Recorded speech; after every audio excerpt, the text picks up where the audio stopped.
अपना भी आप वीडियो ऑफ कर लें।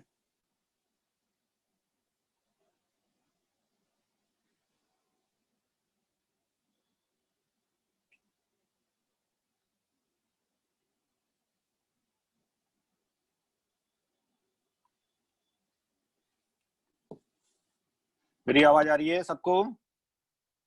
बच्चों आवाज आ रही है मेरी?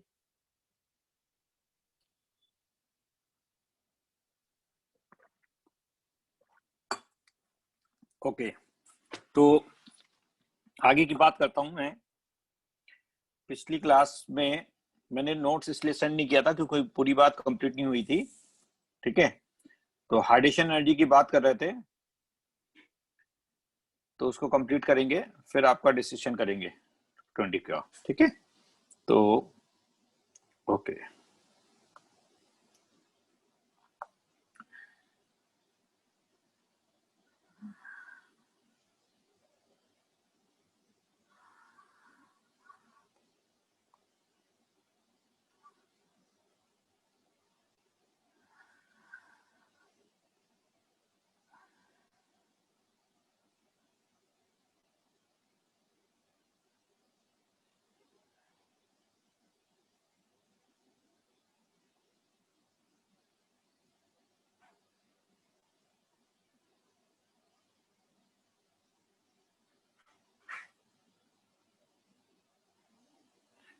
ओके, चलिए, तो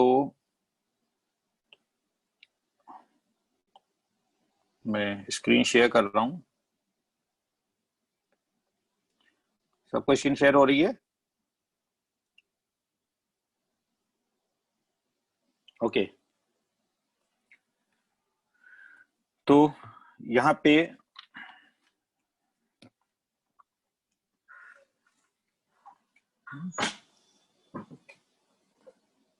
एक मिनट,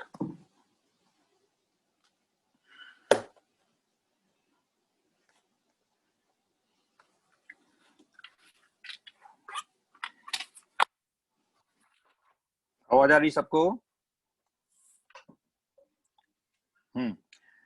तो मैंने पिछली क्लास में हार्डिशन एनर्जी के बारे में आपको बताया था। हार्डिशन एनर्जी क्या होती है, इसको यहाँ पे देखिए, मैंने इसको डेफिनेशन के टाइम पे बताया था कि अगर एक मोल कैटायन और एनायन को अगर हम वाटर में कंप्लीटली डिसॉल्व करते हैं तो x water molecule sodium cation से सराउंड होंगे।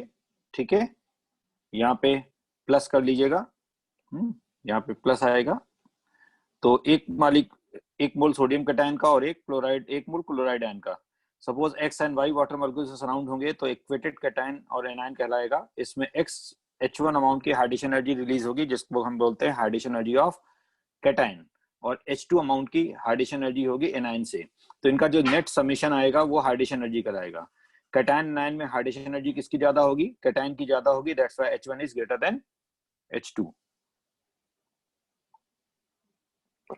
अब इसमें इसी को डिफाइन किया गया, amount of energy released when 1 mole gaseous cation and anion are completely dissolved in water. ठीक है, is called hydration energy and it is always carry negative sign. ठीक है, तो यहाँ पे लैटिस एनर्जी में, तो जब भी हम किसी भी सब्सटेंस को डिसॉल्व करते हैं, ठीक है, तो जब भी हम किसी सब्सटेंस को डिसॉल्व करते हैं तो वहां पे क्या होगा, लैटिस एनर्जी और हार्डिशन एनर्जी दोनों रिक्वायर्ड होंगी। फॉर एग्जांपल अगर हम इसी को देखें, जैसे हमने NaCl को जब डिसॉल्व किया था तो NaCl, तो वहां पे NaCl क्या था? सॉलिड था, और उसको हम जब डिसॉल्व करेंगे तो पहले क्या होगा, सॉलिड गैसेस कैटायन एनायन, मतलब वहां पे गैसेस कैटायन और एनायन बनेंगे। तो इसमें जो एनर्जी इन्वॉल्व होगी वो एनर्जी रिक्वायर्ड होगी, इसको डेल्टा H बोलेंगे, that is called lattice energy, है ना। अब इसमें क्या होगा, जब ये वाटर के कांटेक्ट में गैसेस कैटायन आयन आएंगे तो ये एनर्जी रिलीज करेंगे, suppose minus delta H1 cation की एनर्जी, और ये वाटर के कांटेक्ट में एनायन आएगा, ये माइनस डेल्टा H2 एनायन की हार्डिशन एनर्जी, जिसको हम बोल देंगे इक्वेटेड कैटायन और इक्वेटेड एनायन। इन पूरे स्टेप में जो एनर्जी इन्वॉल्व होगी ओवरऑल एंथैल्पी को क्या बोलेंगे? Heat of solution, delta H heat of solution. तो हीट ऑफ सॉल्यूशन जो होगा इन दोनों एंथैल्पी का समेशन होगा। तो बाय हेस लॉ ये, ठीक है, क्लियर। तो यहां पे क्या होगा? Delta H solution lattice energy,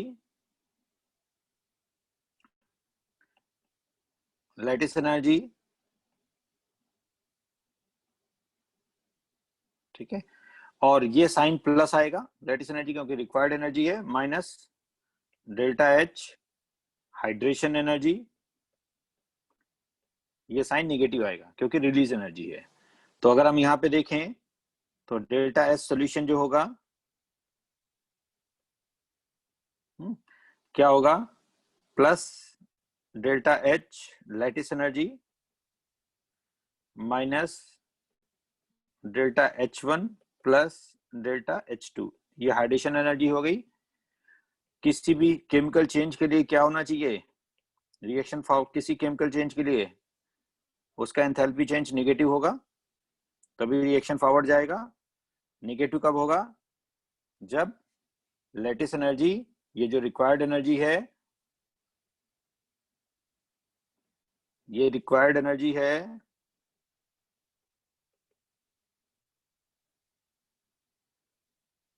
ठीक है, ये required energy would be less than released energy, ये रिलीज्ड एनर्जी आएगी, ठीक है। तो अब यहां पे क्या होगा? इसको हम लैटिस एनर्जी बोलते हैं जो प्लस में है,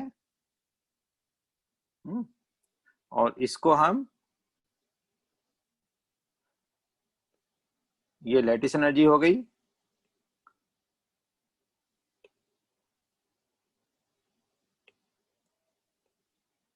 और ये हाइड्रेशन एनर्जी हो गई।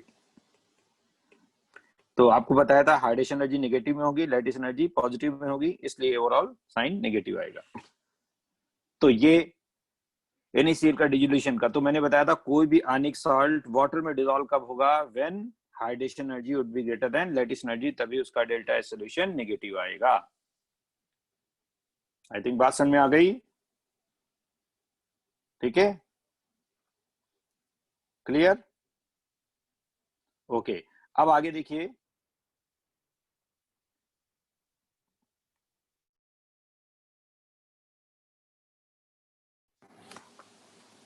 ठीक है, अब आगे देखिएगा इसी बात को मैं, अब दूसरी जो बात है हाइड्रेशन एनर्जी के बारे में मैंने आपको बताया था, जा देखिएगा। तो हाइड्रेशन एनर्जी और लैटिस एनर्जी दोनों को मैं एक्सप्लेन कर चुका हूं। अब यहाँ हाइड्रेशन एनर्जी का है amount of energy released when 1 mole of gaseous cation and anion, मतलब पहले गैसियस कैटायन आयन बनेंगे लैटिस की ब्रेकिंग से, जिसे लैटिस एनर्जी बोलेंगे, और जो गैसियस कैटायन और एनायन कंप्लीटली डिसॉल्व होंगे इन वाटर, तो उसका हाइड्रेशन एनर्जी बोलेंगे। It always carry negative sign. तो वही गैसियस कैटायन और anion X and Y water molecule से सराउंड होंगे, जिसका हाइड्रेटेड साइज आपको बताया था, वेरियस उसके यहाँ पे क्या होते हैं, कई वाटर मॉलिक्यूल सराउंड होके थे, है ना, हाइड्रेटेड साइज बड़ा हो जाएगा। तो एक्स एंड वाई में किसका नंबर बड़ा होगा? एक्स एंड वाई में किसका नंबर बड़ा होगा? X would be greater than Y, ये नंबर बड़ा होगा। एसोसिएटेड वाटर मॉलिक्यूल किस में ज्यादा होंगे? कहीं ना कहीं कैटायन में ज्यादा होंगे। तो जिससे ज्यादा एसोसिएटेड वाटर मॉलिक्यूल ज्यादा होंगे उसमें hydration energy H1 would be greater then H2। तो H1 की हाइड्रेशन एनर्जी कैटायन का कंट्रीब्यूशन एनायन से ज्यादा होगा, जो यहाँ पे लिखा है। हाइड्रेशन एनर्जी हम मैंने बताया चार्ज डेंसिटी पे डिपेंड करता है, तो charge upon cation, charge on cation upon size, charge on anion upon size, ये चार्ज डेंसिटी दोनों को ऐड कर देंगे तो वही यहाँ पे क्या हो जाएगी?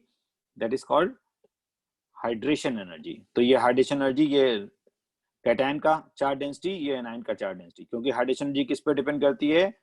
Hydration energy of cation is greater than hydration energy of anion. Hydration energy या directly proportional to charge density of ion, चाहे कैटायन हो या एनायन हो, और यही directly proportional to hydrated size, जिसका चार्ज डेंसिटी ज्यादा होगा उसका हाइड्रेटेड साइज ज्यादा होगा, उसकी आयनिक मोबिलिटी क्या हो जाएगी? कम होगी। एक्वा सॉल्यूशन में मोबाइलिटी क्या होती है, कम होती है। इसी बात को वहां पे बताया है, किसी भी एक्वा सॉल्यूशन में कंडक्टेंस होता है इलेक्ट्रिसिटी का, मोल्टन फेस और एक्वस फेस में। तो कंडक्टेंस तभी होगा जब वहां पे फ्री कैटायन आयन होंगे या इलेक्ट्रॉन होंगे। तो कंडक्टेंस की बेसिक कंडीशन क्या है कि वहां पे, ठीक है, तो इलेक्ट्रिकल कंडक्टेंस की बात हो रही है तो डिपेंड्स अपॉन फॉलोइंग 2 फैक्टर्स। पहला आपका charge carrying capacity. Charge carrying capacity किसका ज्यादा होगा, जैसे आपका जिस पे ज्यादा चार्ज होगा और ज्यादा चार्ज कैरी करेगा। और दूसरा आयनिक मोबाइलिटी, जैसे आपसे पूछा जाए किस आयन का कंडक्टेंस ज्यादा होगा, तो यहाँ पे चार्ज कैरिंग कैपेसिटी सबकी इक्वल है। सीजियम पे 1 चार्ज, रूबिडियम पे 1 चार्ज, पोटेशियम पे 1 चार्ज, सोडियम पे 1 चार्ज, लिथियम पे 1 चार्ज। लेकिन इनकी आयनिक मोबाइलिटी अलग अलग होगी क्योंकि हाइड्रेटेड साइज अलग अलग है। हाइड्रेटेड साइज किसका बड़ा होगा, इसका बड़ा होगा, ये बल्कि आयन होगा। चार्ज डेंसिटी ज्यादा है ना लिथियम की, इसका हाइड्रेटेड साइज कम होगा। जिसका आयनिक मोबाइलिटी मतलब आयन की मूव करने की tendency, capability to move ion in water. तो वाटर में किस आयन की कैपेबिलिटी मूव करने की बेटर होगी, जो हल्का होगा। ठीक है, तो आपका, तो यहाँ पे क्या हुआ, सीजियम आयन रिलेटिव हल्का होगा, उसमें एसोसिएटेड वाटर मॉलिक्यूल कम होंगे। जो लाइट होगा वो जल्दी मूव करेगा। तो कंडक्टेंस किसका बेटर हुआ, चार्ज कैरिंग कैपेसिटी सबकी तो इक्वल है, सब पे 1 चार्ज है। तो जो हल्का आयन होगा वो रिलेटिव जल्दी मूव करेगा, तो कंडक्टेंस का ऑर्डर ये होगा। तो आयनिक मोबाइलिटी जिसकी ज्यादा होगी, जिसका कंडक्टेंस ज्यादा होगा, वो हल्का होगा, कम बल्कियर होगा। बल्कियर आयन सबसे ज्यादा क्या होगा, लिथियम होगा, सीजियम कम होगा। जो भारी होगा उसका मूवमेंट कम होगा। ऐसे ही एनायन की बात करें तो एनायन में भी क्या हुआ, ये गिवन है, इसमें चार्ज 1 नेगेटिव है सब पे, तो चार्ज कैरिंग कैपेसिटी इक्वल हो गई, ये वाला फैक्टर कांस्टेंट हो गया। अब आयनिक मोबाइलिटी यहाँ पर भी डिपेंड करेगा। आयनिक मोबाइलिटी यहाँ पे किसकी ज्यादा होगी, ठीक है, आयनिक मोबाइलिटी तो चार्ज डेंसिटी जिसकी ज्यादा होगी वो उतना ही भारी एनायन होगा। फ्लोराइड आयन का एसोसिएटेड वाटर मॉलिक्यूल ज्यादा होंगे, बताया भी था lithium among metal strongest reactant है ड्यू टू हाई हाइड्रेशन। ऐसे ही नॉन मेटल में फ्लोरीन स्ट्रॉन्गेस्ट ऑक्सीडेंट है ड्यू टू हाई हाइड्रेशन। ठीक है, तो अब क्या हुआ, इस भारी आयन कौन हुआ, फ्लोराइड आयन हुआ, नहीं हुआ, क्योंकि उससे एसोसिएटेड वाटर मॉलिक्यूल ज्यादा होंगे। तो जो भारी आयन होगा उसका आयनिक मोबाइलिटी कम होगी, तो कंडक्टेंस का ऑर्डर क्या होगा, आयोडाइड। अब देखो मैंने बताया था एयर में आयोडाइड बड़ा है, वाटर में आयोडाइड छोटा है, उल्टा हो जाता है। एयर मीडियम में अगर हम बोलें तो सबसे छोटा एनायन, एयर के फेस में सबसे छोटा एनायन एफ, सबसे बड़ा एनायन आयोडाइड। लेकिन वाटर के फेस पे सबसे बड़ा एनायन फ्लोराइड और सबसे छोटा एनायन आयोडाइड। ठीक है, तो जो छोटा एनायन होगा वो लाइटर होगा, लाइट होगा तो उसका मूवमेंट बेटर होगा। तो अभी यहाँ पे चार्ज ऑन कैटायन कांस्टेंट था, चार्ज ऑन एनायन कांस्टेंट था, राइट। ठीक है, लेकिन अगर हम इसी को आगे की बात करें, ठीक है, ये हो गया। लेकिन अगर यहीं पे, अब यहाँ पे अगर इनमें कंपेरिजन किया जाए Na plus Mg2 plus and Al3 plus, अब इसमें देखिए चार्ज वेरी कर गया। चार्ज कैरिंग कैपेसिटी किसकी ज्यादा है, charge carrying capacity aluminium 3 unit का चार्ज कैरी करता है, ये 2 यूनिट का चार्ज कैरी करेगा, ये 1 यूनिट का, तो चार्ज कैरिंग कैपेसिटी इसकी ज्यादा है। वैसे साइज में हो सकता है देखो ये बड़ा होगा क्योंकि चार्ज डेंसिटी ज्यादा है, लेकिन चार्ज जब दोनों फैक्टर वेरिएबल होंगे, अभी तक क्या था, ये कांस्टेंट था, तो ये वेरिएबल था, अब दोनों वेरिएबल हैं। अब इससे पहले क्या था, चार्ज कैरिंग कैपेसिटी ये कांस्टेंट था ना, ये वेरिएबल नहीं था। सी क्यू मतलब चार्ज कैरिंग कैपेसिटी, वेरिएबल क्या था, आयनिक मोबाइलिटी, आयनिक मोबाइलिटी वेरिएबल था, तो उससे आंसर आ गया। अब यहाँ दोनों वेरिएबल हैं, चार्ज कैरिंग कैपेसिटी भी वेरी कर रहा है और आयनिक मोबाइलिटी भी वेरी कर रही है। आयनिक मोबाइलिटी अगर हम देखें तो क्या होगा, आयनिक मोबाइलिटी किसकी ज्यादा है, कहीं ना कहीं सोडियम कैटायन की ज्यादा होगी। चार्ज कैरिंग कैपेसिटी किसकी ज्यादा है, इसकी ज्यादा है, तो प्रेफरेंस हम किसको देंगे, चार्ज कैरिंग कैपेसिटी को, जब दोनों फैक्टर वेरिएबल हो जाएंगे। जब दोनों फैक्टर वेरिएबल होंगे, यहाँ पे आप पे क्या हो रहा है, चार्ज फैक्टर भी वेरी कर रहा है, आयनिक मोबिलिटी फैक्टर भी वेरी कर रहा है, तो प्रेफरेंस हम किसको देंगे? अब आयनिक मोबिलिटी की बात करें तो Na+ आएगा, और चार्ज फैक्टर की बात करें तो Al3+ आएगा। तो अब उल्टा ऑर्डर आएंगे ना, तो प्रेफरेंस यहाँ लेना पड़ेगा। प्रेफरेंस किसको देते हैं? चार्ज को। Charge carrying capacity outweigh over the ionic mobility. तो आयनिक मोबिलिटी का फैक्टर जो है प्रोमिनेंट नहीं होगा ओवर द चार्ज। लेकिन अगर आयनिक मोबिलिटी, अगर वहां पे चार्ज कांस्टेंट है, तब तो आयनिक मोबिलिटी पे बात आएगी, जैसे इसमें है और इसमें है। ठीक है, क्लियर? तो ये आई थिंक मैंने बात की, जब कभी कोई क्वेश्चन ऐसा आता है कि आयनिक मोबिलिटी किसकी होगी, क्या होगा, कैसे होगा, ठीक है, तो इस टाइप के क्वेश्चंस होंगे। ठीक है, एक क्वेश्चन मैं आपको और कराता हूं, जरा देखिएगा। जैसे यहीं पे अगर हम आपसे ये बोल रहे हैं कि ये बताइए कंपैरिजन, अगर हम आपको कहें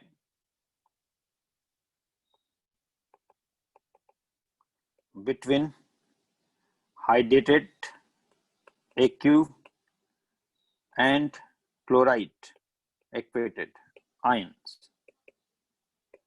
ठीक है, तो Na+ और Cl- में इक्वेटेड आयन है, हाइड्रेटेड साइज बताइए किसका बड़ा होगा? हाइड्रेटेड साइज किसका बड़ा होगा? Na+ का बड़ा होगा, क्योंकि चार्ज डेंसिटी ज्यादा है कैटायन की, एनायन से चार्ज डेंसिटी ज्यादा होगी।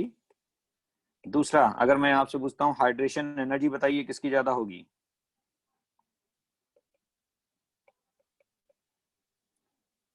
हाइड्रेशन एनर्जी किसकी ज्यादा होगी? Na+ की ज्यादा होगी, राइट।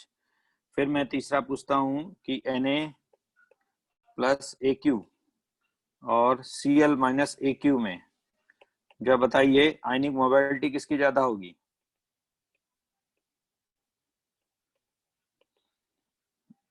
भारी आयन क्यों आयनिक मोबिलिटी कम होगी? एसोसिएट भारी आयन कौन होगा? जिसमें ज्यादा वाटर मॉलिक्यूल अटैच होंगे।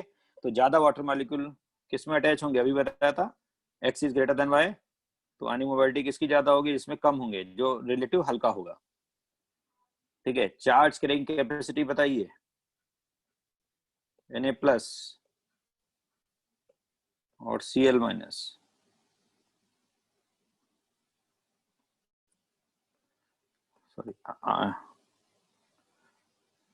Sorry, electrical conductance. Electrical conductance,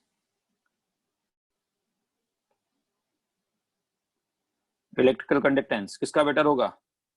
charge factor common है, चार्ज फैक्टर कॉमन, तो कंडक्टेंस किसका ज्यादा होगा? इसका आयनिक मोबिलिटी ज्यादा होगा। बोलिए।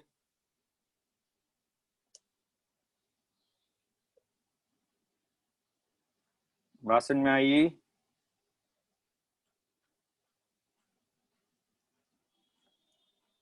ओके,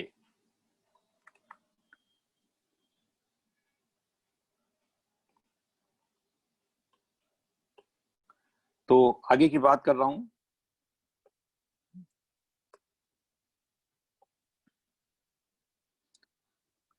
कूलाम में चार्ज चाहे प्लस और माइनस और मैग्नीट्यूड में इक्वल होता है, नहीं होता है? कैटायन क्या होता है?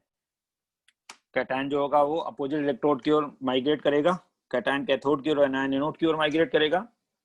कूलाम में तो यूनिट्स इक्वल होगी, 1.6 × 10⁻⁹ कूलाम। प्लस माइनस चार्ज अलग होगा, तो चार्ज फैक्टर तो कांस्टेंट हुआ कैटायन आयन पे। क्लियर?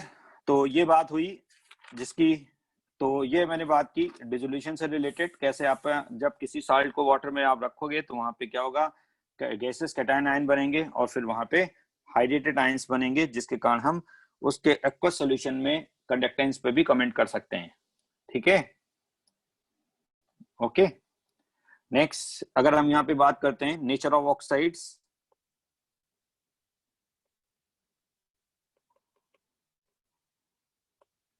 नेचर ऑफ ऑक्साइड्स की अगर हम बात करते हैं तो एक स्टेटमेंट आया था कि मेटल ऑक्साइड और नॉन मेटल ऑक्साइड दो होते हैं।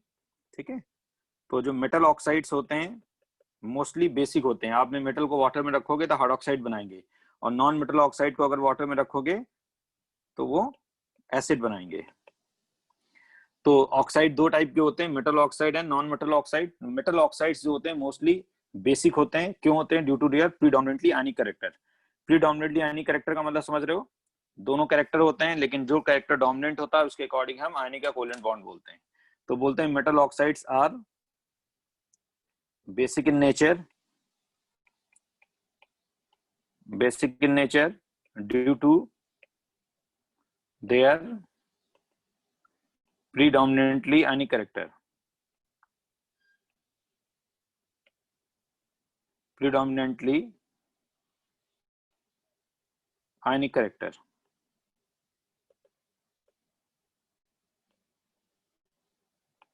ठीक है। और non metal oxides are acidic in nature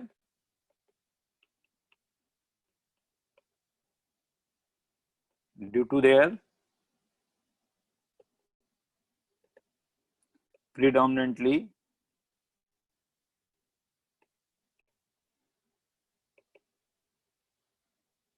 base covalent character। ये मैंने आपको बताया था, जब मेटल ऑक्साइड को OH लिंकेज होता है, मेटल ऑक्साइड वाटर में क्या हो जाएगा, और नॉन मेटल ऑक्साइड वाटर में OH ये देगा, तो वहां पे इन वाटर, ठीक है, तो वहां पे अगर ये मेटल होगा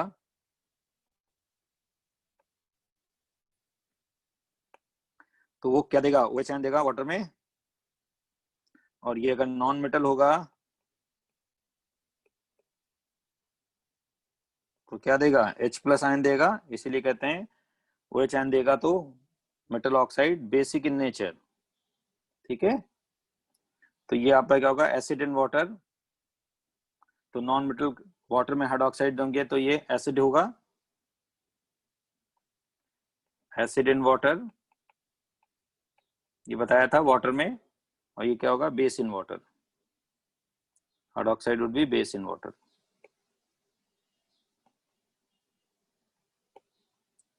आर्सेनियस बेस जिसको बोलते हैं, तो ये बेस इन वाटर।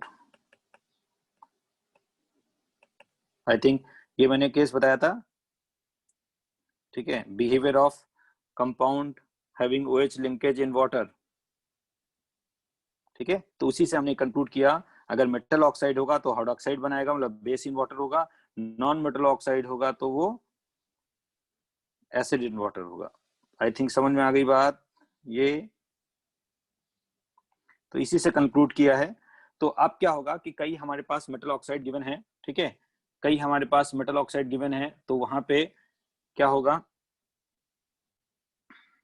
ठीक है, तो उनमें जैसे सोडियम ऑक्साइड है, पोटेशियम ऑक्साइड है, दोनों एक्चुअल नेचर में बेसिक ऑक्साइड है, लेकिन ज्यादा बेसिक कौन है, सोडियम ऑक्साइड बेसिक है या पोटेशियम ऑक्साइड बेसिक है। जैसे सल्फर के दो ऑक्साइड हैं, ठीक है, सल्फर के दो ऑक्साइड हैं, सल्फर डाइऑक्साइड है, सल्फर ट्राइऑक्साइड है, नॉन मेटल ऑक्साइड है, तो ज्यादा एसिडिक कौन है। तो रिलेटिव कंपैरिजन यहाँ पे करते हैं, और रिलेटिव कंपैरिजन करने में हमारे पास जो है, ठीक है,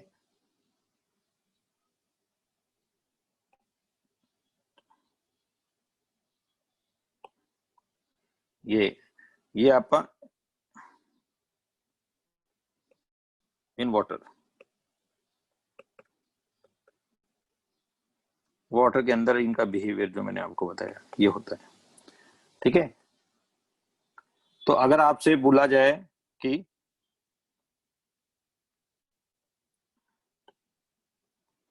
अगर आपसे बोला जाए कि सोडियम पोटेशियम में कौन ज्यादा बेसिक है, या सल्फर डाइऑक्साइड या कार्बन मोनोऑक्साइड कार्बन डाइऑक्साइड में कौन ज्यादा एसिडिक है, तो जब भी हम रिलेटिव कंपैरिजन करते हैं, relative nature of oxide, relative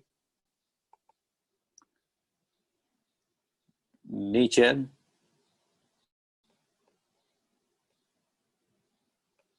of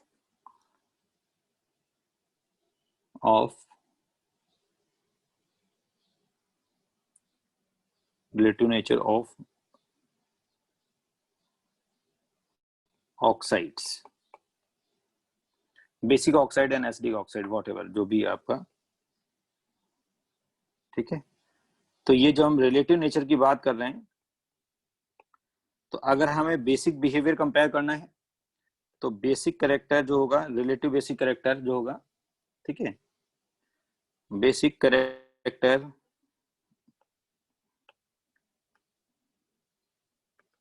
relative basic character of metal oxide, एक एक्चुअल नेचर होता है, एक्चुअल नेचर में सोडियम ऑक्साइड पोटेशियम ऑक्साइड दोनों बेसिक होंगे, लेकिन रिलेटिव कंपैरेटिवली अगर हम बात करें, relative basic character of metal oxide is inversely proportional to charge density of metal cation. क्या बोला मैंने? Charge density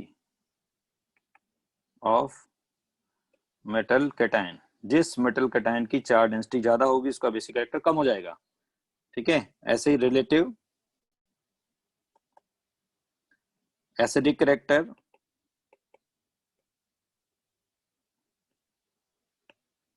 of non metal oxide,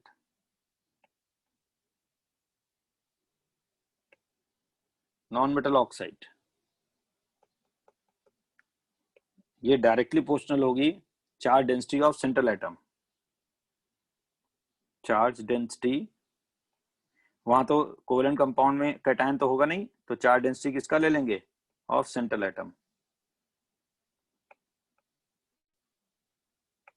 तो जिसकी चार्ज डेंसिटी ज्यादा होगी उसका एसिडिक कैरेक्टर ज्यादा होगा, जिसकी चार्ज डेंसिटी कम होगी उसका एसिडिक कैरेक्टर कम होगा, मतलब बेसिक कैरेक्टर ज्यादा होगा, उल्टा आएगा। कुछ बात समझ में आई? सेंट्रल एटम वो होगा जो लेस इन नंबर होगा, लेस इलेक्ट्रोनेगेटिव होगा, ठीक है।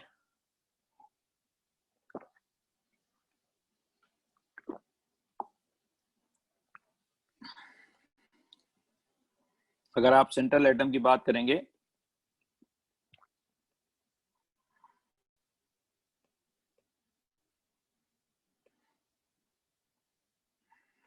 Less in number and less electronegative,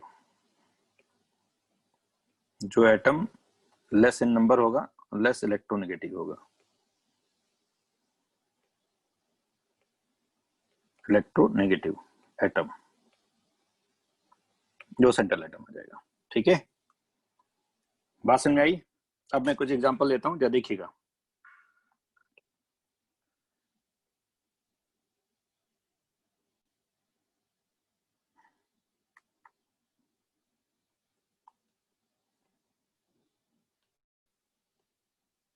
तो यहाँ पे जैसे कुछ compare basic character of given oxide, एक क्वेश्चन लेता हूं, कंपेयर बेसिक कैरेक्टर,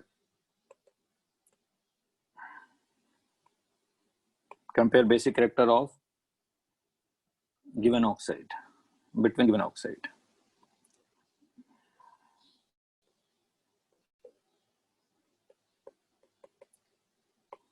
जैसे मैं एक कंपैरिजन लेता हूं, sodium oxide and barium oxide. तो दो सारे एस ब्लॉक ऑक्साइड होते हैं बेसिक होते हैं, एक ही ऑक्साइड बेसिक नहीं होता, बेरिलियम होता है। तो एक्चुअल नेचर में तो सारे बेसिक हैं, सोडियम ऑक्साइड भी बेसिक है, बेरियम ऑक्साइड भी बेसिक है, लेकिन रिलेटिव इनके बेसिक कैरेक्टर चेंज होंगे। तो रिलेटिव कंपैरिजन करेंगे तो क्या आएगा, कौन ज्यादा बेसिक होगा? तो क्या बताया था, मेटल ऑक्साइड में बेसिक कैरेक्टर निकालने के लिए क्या करेंगे? सबसे पहले इसकी ऑक्सीजन स्टेट, तो इसकी +1 इसकी +2, चार्ज डेंसिटी किसकी ज्यादा है? चार्ज डेंसिटी किसकी ज्यादा है? हमें कंपेयर क्या करना है?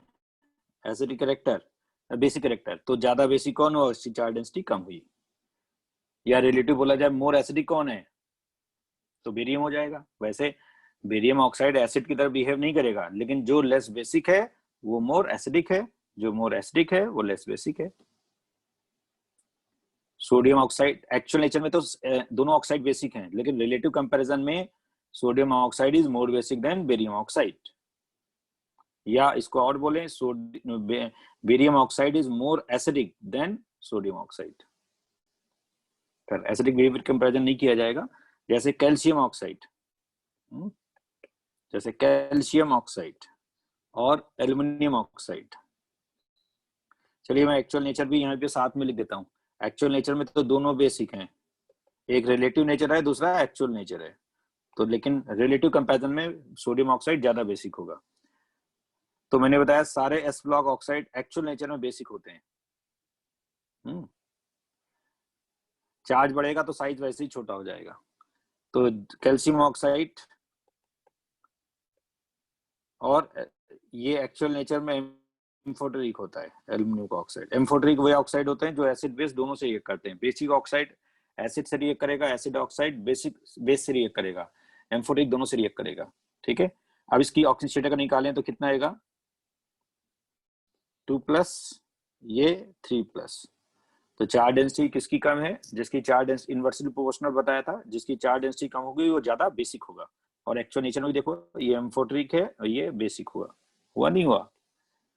और अगर कंपैरिजन करें, ठीक है, थोड़ी देर के लिए लिथियम का ऑक्साइड और MgO एक्चुअल नेचर में क्या है, एक्चुअल नेचर में दोनों बेसिक हैं।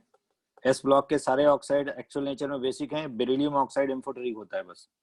लेकिन रिलेटिव कंपैरिजन करें तो चार्ज डेंसिटी हम निकालेंगे। जब चार्ज डेंसिटी निकालेंगे तो इसकी चार्ज डेंसिटी अलग अलग आएगी, ये +1 स्टेट, ये +2 स्टेट।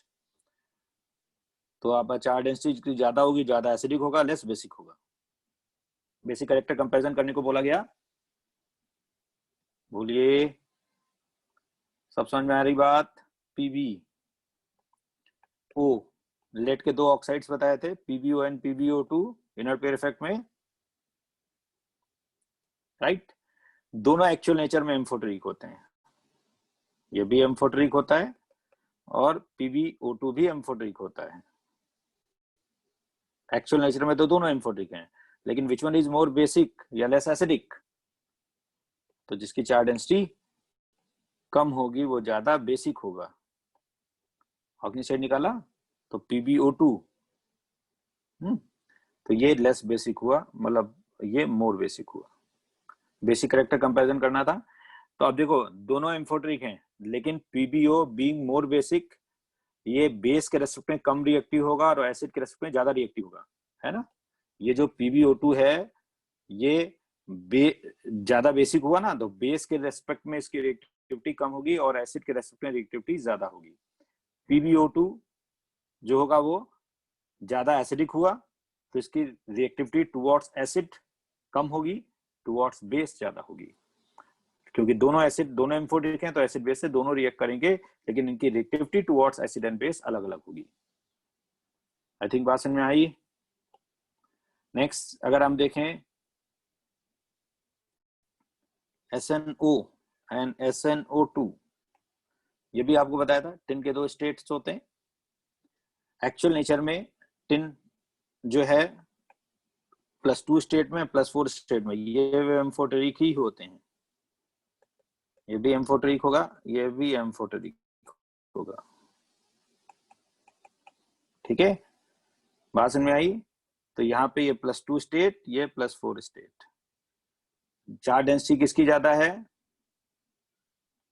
चार्ज डेंसिटी किसकी ज्यादा है, जिसकी ज्यादा होगी लेस बेसिक होगा, मोर एसिडिक होगा। ठीक है, क्लियर, बोलिए, समझ में आ गई बात।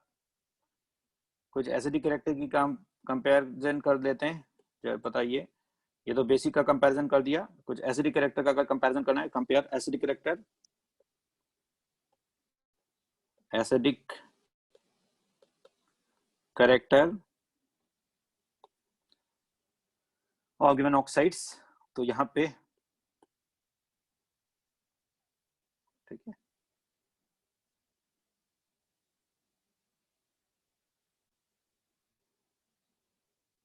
जो जितना बेसिक होगा उतना ही कम एसिडिक होगा, क्योंकि एसिडिक और बेसिक कैरेक्टर क्या होते हैं, इनवर्सली प्रोपोर्शनल होते हैं। क्यों, क्योंकि आयनिक कैरेक्टर कम होगा तो कोलन कैरेक्टर बढ़ेगा, कोलन कैरेक्टर कम होगा तो आयनिक कैरेक्टर बढ़ेगा, तो आयनिक कैरेक्टर बढ़ने से बेसिक कैरेक्टर बढ़ गया तो कोलन कैरेक्टर कम हो गया, अपोजिट हो जाते हैं। ठीक है, जो ज्यादा बेसिक है वो लेस एसिडिक है, जो ज्यादा कोवेलेंट है वो लेस आयनिक है। तो अगर हम यहाँ पे बोलते हैं कि एसिडिक कैरेक्टर की बात करें, जैसे SO2, और SO3। अब यहाँ पे कैटायन नहीं आएंगे तो 4 डेंसिटी ले लेंगे क्योंकि कंपाउंड क्या है, कोवेलेंट है ना। तो ऐसे N2O3। और एक बात ध्यान रखिएगा, मेटल ऑक्साइड, अभी हमने देखा मेटल ऑक्साइड बेसिक भी होते हैं, एसिडिक भी होते हैं और एम्फोटेरिक भी होते हैं, लेकिन नॉन मेटल ऑक्साइड सारे एसिडिक होते हैं एक्सेप्ट 4 ऑक्साइड, CO, N2O और NO और वाटर, ये न्यूट्रल होते हैं। Non metal oxide mostly 99% acidic हैं एक्चुअल नेचर में, 4 ही ऑक्साइड न्यूट्रल हैं। No one is basic, no one is amphoteric. Non metal oxide ना कोई बेसिक है ना ही एम्फोटेरिक है, या तो न्यूट्रल है या फिर एसिडिक है, और 99% नॉन मेटल ऑक्साइड एसिडिक हैं। तो एक्चुअल नेचर में ये ऑक्साइड्स आप पे क्या है, ये एसिडिक होगा, ये भी एसिडिक होगा, ये भी एसिडिक है, ये भी एसिडिक है, सारे एसिडिक हैं। लेकिन रिलेटिव टर्म कंपैरिजन करें तो एसिडिक कैरेक्टर चेंज होगा। सेंट्रल एटम कौन है SO2 में, सल्फर ऑक्सीजन में, सल्फर ऑक्सीजन शेड निकालिए, ऑक्सीजन शेड निकालना बताया था, ऑक्सीजन शेड क्या आएगी +4। SO3 में सेंट्रल एटम क्या है, less in number less electronegative, +6। जिसकी 4 डेंसिटी ज्यादा है उसका एसिडिक कैरेक्टर ज्यादा है, ज्यादा एसिडिक कौन हुआ, ठीक है। ऐसे ही इसमें ऑक्सीडेशन स्टेट निकालिए, नाइट्रोजन की कितनी आएगी +3, N2O5 में कितनी आएगी +5। Central atom less in number less electronegative nitrogen होगा, सेंट्रल एटम मैंने यहाँ लिख दिया, अपने आप निकाल लेंगे। जिसपे ज्यादा चार्ज डेंसिटी उसके एसिडिक कैरेक्टर ज्यादा होना। बात समझ में आई। Cl2O5, Cl2O7, ठीक है। ऑक्सीजन शेड निकालिए, ऑक्सीजन शेड निकालिए, non metal oxide actual nature में ये +5, ये +7, ठीक है। तो यहाँ पे एक्चुअल नेचर में तो ये एसिडिक ही है, ठीक है। तो एक्चुअल नेचर में कौन ज्यादा एसिडिक हुआ, Cl2O7। आई थिंक बात समझ में आ गई, ठीक है। एक क्वेश्चन और देखिए,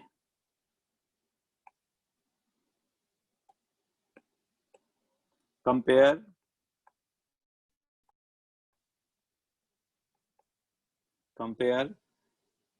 द फॉलोइंग ऑक्साइड्स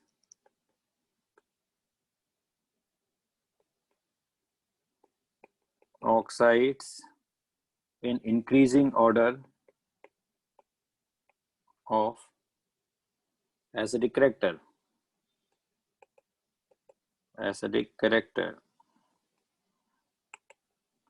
ठीक है। N2O, NO, N2O3, NO2, N2O5, ऐसे Cl2O, Cl2O3, ClO3, Cl2O5, ClO3, Cl2O7, इनको एसिडिक कैरेक्टर का ऑर्डर में करना है, ठीक है। तो एसिडिक कैरेक्टर का ऑर्डर जा देखिए, ऑक्सीजन शेड पहले निकालेंगे, क्या आएगी +1, +2, +3, +4, +5। आसन में आई, ठीक है। अब क्या हुआ, सेंट्रल एटम तो यही आएगा, less number less electronegative, nitrogen ही आएगा सब में सेंट्रल एटम, तो सबसे ज्यादा एसिडिक कैरेक्टर ये आएगा ऑर्डर में। एक्चुअल नेचर में देखें तो मैंने बताया था 4 ऑक्साइड्स ही न्यूट्रल हैं, ये आपका ऑक्साइड्स कैसा हुआ न्यूट्रल, ये न्यूट्रल ऑक्साइड्स है, और बाकी सारे ऑक्साइड्स यहां से यहां तक क्या हुए एसिडिक, ठीक है। एसिडिक ऑक्साइड, ऐसे इसकी स्टेट निकालेंगे, +1 प्लस क्या आएगी, +3, ये +4, ये +5, +6, +7, सारे सेंट्रल आइटम्स रियल ही आएंगे, लेस नंबर लेस इलेक्ट्रोनेगेटिव, और सारे एसिडिक होंगे। All are acidic oxides actual nature में। एसिडिक ऑक्साइड्स, लेकिन एक्चुअल में क्या होगा, ऑर्डर रिलेटिव कंपैरिजन करेंगे तो ये आ जाएगा। आई थिंक बात समझ में आई, क्लियर। चलिए वो अभी लिखवा दूंगा, 4 ऑक्साइड्स कौन न्यूट्रल है, सब अभी आएगा, ठीक है, क्लियर।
हेलो, आवाज आ रही है बच्चों, मेरी आवाज आ रही है। थोड़ा सा कनेक्शन डिस्कनेक्ट हुआ था, नेटवर्क में प्रॉब्लम आई थी, ठीक है, तो दोबारा मैं इसको स्टार्ट करता हूँ।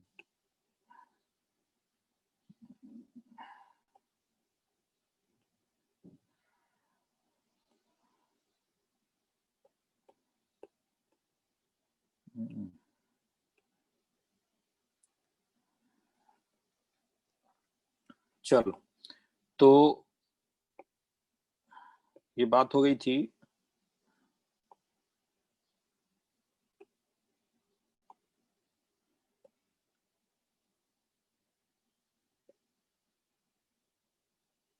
चलिए ये देखेंगे, यहाँ पे मैंने शेयर किया है, ये क्या हुआ,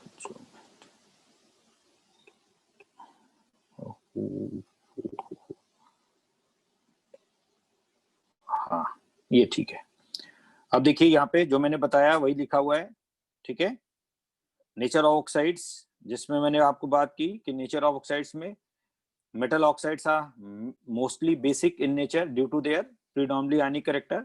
Non-metal oxides are mostly acidic in nature due to their predominantly covalent character, क्योंकि मेटल ऑक्साइड को वाटर में जब रखते हैं तो OH रिलीज करता है, और नॉन मेटल ऑक्साइड को अगर हम वाटर में रखते हैं तो H+ रिलीज करता है। नेचर ऑफ ऑक्साइड्स को अगर हम रिलेटिव कंपैरिजन करना चाहें तो रिलेटिव कंपैरिजन में उसी बात को दिखाया गया है ना, कि अगर relative basic character of metal oxide करना है तो चार डेंसिटी ऑफ मेटल आयन ले लेंगे। चार डेंसिटी ऑफ मेटल आयन जिसकी कम होगी उसका बेसिक कैरेक्टर ज्यादा होगा। लेकिन acidic character of non metal directly proportional to charge density of central atom, जिसकी चार्ज डेंसिटी ज्यादा होगी उसका एसिडिक कैरेक्टर भी ज्यादा होगा। ये कुछ यहाँ पे, ठीक है, ये मैंने एग्जांपल यहाँ पे अभी आपको बताए थे। ठीक है, बेसिक ऑक्साइड्स में ये silver more, sodium more basic है then barium, calcium more basic है then aluminium, lithium more basic है then magnesium, PbO is more basic than PbO2, SnO is more basic than SnO2। ठीक है, आगे की अगर बात करें तो ऐसे एसिडिक कैरेक्टर मैंने कंपेयर किया, that is SO2 is more less acidic than sulfur trioxide and N2O3 is less acidic than N2O5 and Cl2O5 is less acidic than Cl2O7 and SiO2 is less acidic than CO2। यहाँ पे बताओ charge equal है, बात किससे decide हुई? बात किससे decide हुई? चार्ज डेंसिटी लेते हैं तो क्या आएगा? ऑक्सीजन स्टेट किसकी लेंगे? ये ऑक्सीडेशन स्टेट किसकी है? कार्बन की है ना। तो यहाँ पे साइज से कंपैरिजन हुआ है ना, तो कहीं ना कहीं साइज कार्बन का छोटा है, साइज फैक्टर से कंपैरिजन हुआ। ठीक है, आई थिंक बात समझ में आ गई। नेक्स्ट स्लाइड को मैं ले रहा हूं, तो जो अभी बताया है उसी का कंपैरिजन है यहाँ पे। ठीक है, नेक्स्ट ये अब आप देखिए, अभी मैंने बताया था arrange the following in increasing of acidic character. Acidic character जो बताया था वहां पे वही है कि ये जो है +1 स्टेट में होगा, ये +2 में होगा, ये +3 में होगा, +4 में होगा, ये +5 में होगा। जैसे चार्ज डेंसिटी सेंट्रल एटम की बढ़ेगी एसिडिक कैरेक्टर बढ़ता जाएगा। आई थिंक बात क्लियर हो गई। तो एक्चुअल में are acidic in nature, acidic oxides है। ठीक है, लेकिन रिलेटिव कंपैरिजन में एक ट्रेंड दिखाया गया है यहाँ पे। अगर हम पीरियोडिक टेबल में थर्ड पीरियड में देखें ट्रेंड, तो ये ट्रेंड क्या कहता है? Periodic trend of nature of oxide in third period. तो थर्ड पीरियड में एक्सट्रीम लेफ्ट एलिमेंट सोडियम होगा, फिर magnesium, aluminium, silicon, phosphorus, sulphur, chlorine. ठीक है, इनके ऑक्साइड्स को देखें तो आप ये +1 स्टेट में, तो जैसे से आप देखिए चार्ज डेंसिटी बढ़ रही है, ये 1, ये 2 मैग्नीशियम, एल्युमिनियम 3, सिलिकॉन 4, फास्फोरस की ऑक्सीजन स्टेट 5, सल्फर की 6, क्लोरीन की 7। तो एक्चुअल नेचर में नेचर क्या हो रहा है? ये मोर बेसिक है, ये लेस बेसिक हुआ रिलेटिव टू। फिर ये एल्युमिनियम एम्फोटेरिक हो गया एक्चुअल नेचर में। SiO2 वीकली एसिडिक है, P4O10 एसिडिक ऑक्साइड है, लेकिन सल्फर डाइऑक्साइड मोर एसिडिक है, और एल्युमिनियम क्लोरीन का oxide that is Cl2O7 is most acidic. तो लेफ्ट टू राइट जाने पे क्या हो रहा है? मेटल से नॉन मेटल ऑक्साइड की ओर मूव करेंगे तो बेसिक से एसिडिक कैरेक्टर बढ़ेगा। पीरियोडिक टेबल में नेचर ऑफ ऑक्साइड का ट्रेंड समझ में आया। मेटल से नॉन मेटल की ओर जाएंगे तो हम बेसिक कैरेक्टर से एसिडिक कैरेक्टर की ओर मूव करेंगे, क्योंकि नॉन मेटल ऑक्साइड एसिडिक होते हैं और मेटल ऑक्साइड। ठीक है, तो अब एक्चुअल नेचर की बात करते हैं। अभी हमने रिलेटिव नेचर की बात की थी, अब एक्चुअल नेचर की। एक्चुअल नेचर में अब वही कुछ पॉइंट्स हैं जो आपको याद रखने हैं। पहला, ये एक्चुअल नेचर है। ठीक है, एक्चुअल नेचर में all s block metal oxides are basic in nature except BeO। BeO is the amphoteric oxide। तो BeO एसिड बेस दोनों से रिएक्ट करेगा, इसलिए वहां पे दिखाया गया है। तो BeO को छोड़ के बाकी सारे ऑक्साइड बेस हैं, तो एसिड से रिएक्ट करेंगे, लेकिन बेस से रिएक्ट नहीं करता, इतना मालूम होगा। लेकिन बेरिलियम यहाँ पे एसिड से रिएक्ट करेगा तो एज ए बेस होगा, और जब बेस से रिएक्ट करेगा तो एज ए एसिड होगा। तो यहाँ पे क्या होगा? साल्ट एंड वाटर बनता है एसिड बेस रिएक्शन से, मालूम है ना। तो यहाँ पे बेरियम क्लोराइड साल्ट बनेगा और वाटर बनेगा। यहाँ पे साल्ट जो बनेगा sodium beryllate salt and water बनेगा, जिसमें beryllium cation and chloride ion, इसमें beryllium cation, sodium cation and beryllate ion. तो जो दोनों एसिड बेस से रिएक्ट करेगा उसे एम्फोटेरिक ऑक्साइड बोलते हैं। ठीक है, तो जितने भी एस ब्लॉक ऑक्साइड्स हैं सारे एक्चुअल नेचर में बेसिक ऑक्साइड्स हैं एक्सेप्ट बेरिलियम। फिर दूसरा, एक्चुअल नेचर में डी ब्लॉक की बात करें, डी ब्लॉक में इसमें कांस्टेंट स्टेट होती है, तो ऑक्सीजन स्टेट कांस्टेंट होने के कारण की नेचर ऑफ ऑक्साइड कांस्टेंट ही है। लेकिन डी ब्लॉक में वेरिएबल ऑक्सीडेशन स्टेट्स होती हैं, वेरिएबल ऑक्सीडेशन स्टेट्स होने से उनकी चार्ज डेंसिटी चेंज होगी, चार्ज डेंसिटी चेंज होगी तो वहां पे नेचर ऑफ मेटल ऑक्साइड भी डी ब्लॉक में चेंज होंगे।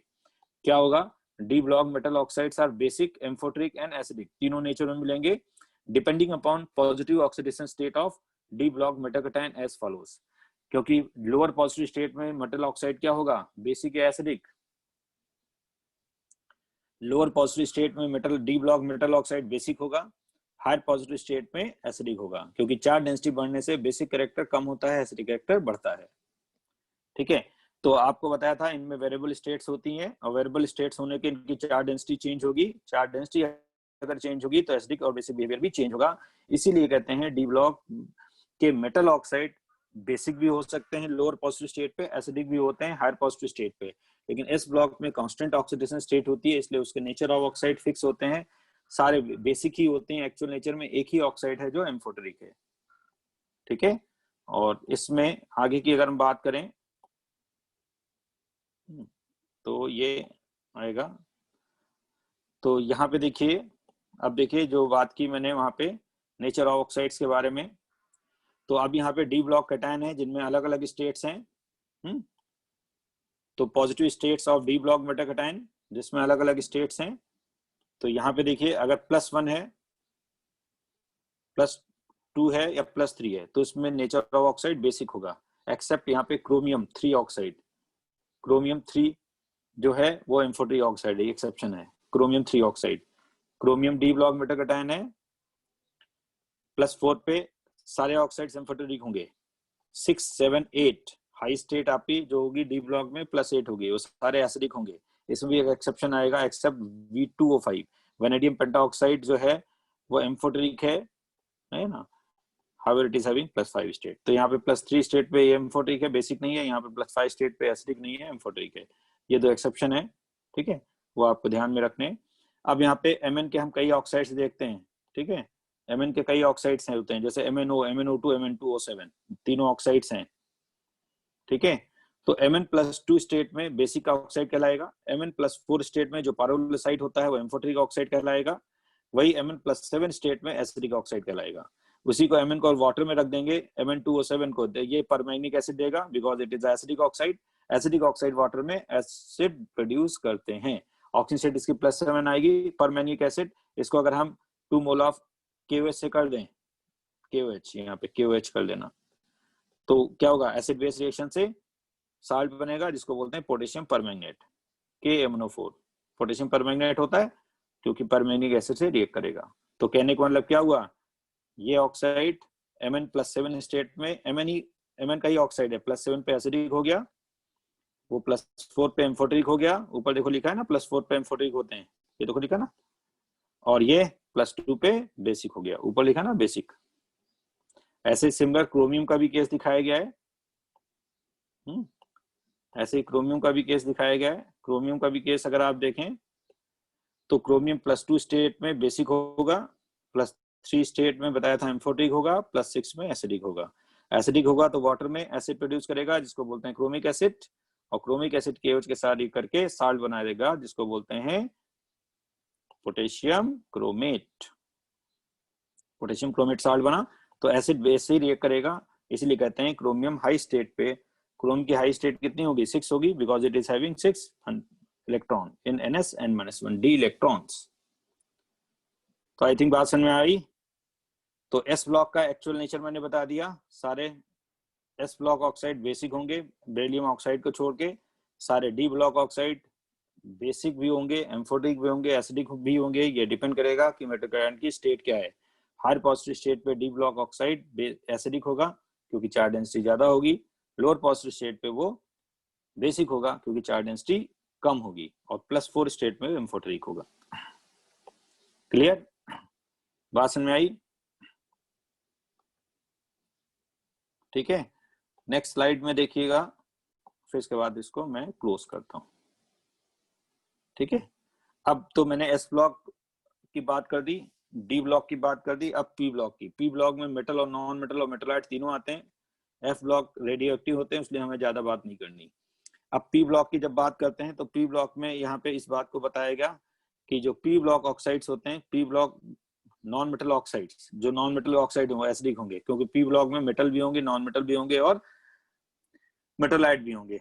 तो यहाँ पे नॉन मेटल पी ब्लॉक के जितने भी नॉन मेटल ऑक्साइड हैं सारे एसिडिक इन नेचर हैं, except few of them are neutral oxides also. और वो आप पे कौन से होंगे? 4 ऑक्साइड हैं, N2O, NO, CON, वाटर। ये न्यूट्रल ऑक्साइड्स होते हैं, ये याद रखेंगे आप। +1 स्टेट पे नाइट्रोजन, ये +2 स्टेट पे नाइट्रोजन, 3, 4, 5 एसिडिक होते हैं।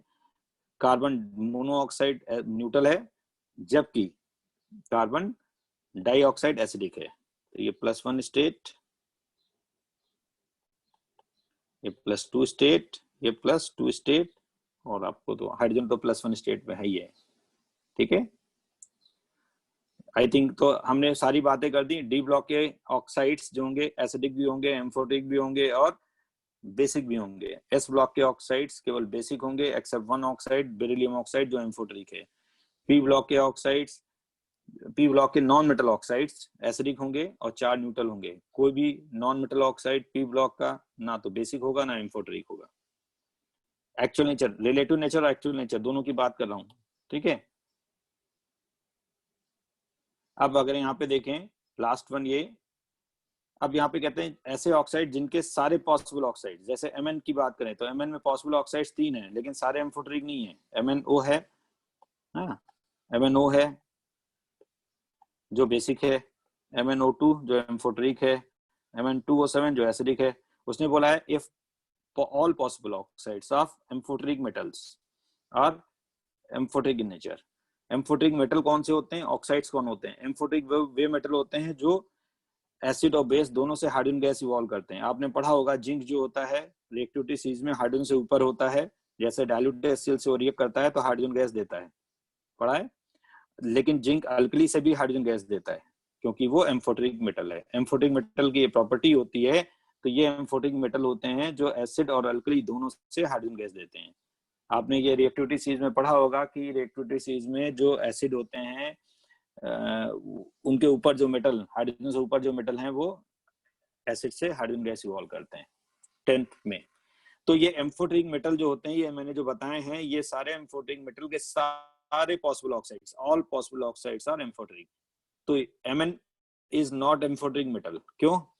इसलिए Mn के सारे ऑक्साइड्स एम्फोटरिक नहीं है। एम्फोटिक मेटल, एम्फोटिक मेटल के बारे में मैंने लिख दिया, amphoteric metals evolve hydrogen gas with dilute acid as well as alkali solution, लिख दिया यहाँ पे।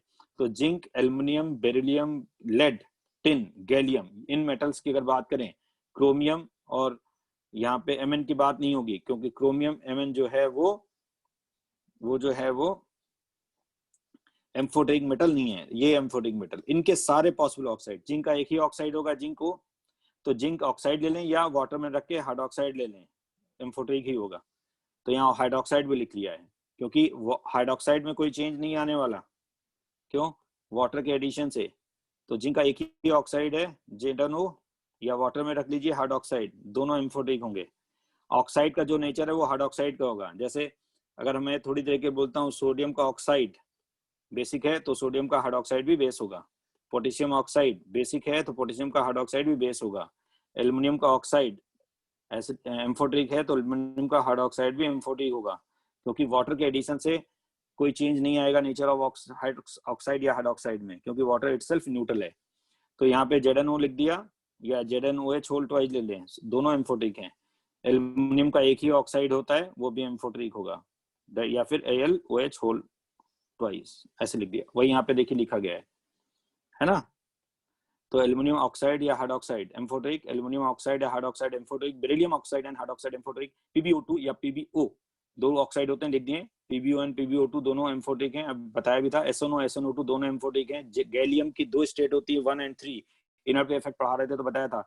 तो 1 ऑक्साइड या 3 ऑक्साइड दोनों एम्फोटरिक हैं, all are amphoteric nature, even hydroxide भी इनके एम्फोटरिक होंगे। जिंक को एम्फोटरिक मेटल इसलिए बोलते हैं क्योंकि ये एसिड बेस दोनों से हाइड्रोजन गैस इवॉल्व करता है। ठीक है, बात समझ में आई? और लास्ट वन यहाँ पे मैंने जो बताया था, ये आपको Pb3O4 बताया था ना, मिक्स ऑक्साइड होता है जिसको रेड लेड सिंदूर बोलते हैं, जिसमें PbO एंड PbO2 दोनों होते हैं। ठीक है, तो दोनों आप पे क्या होंगे? ठीक है, तो सिंदूर सुना है? सिंदूर का फॉर्मूला ये होता है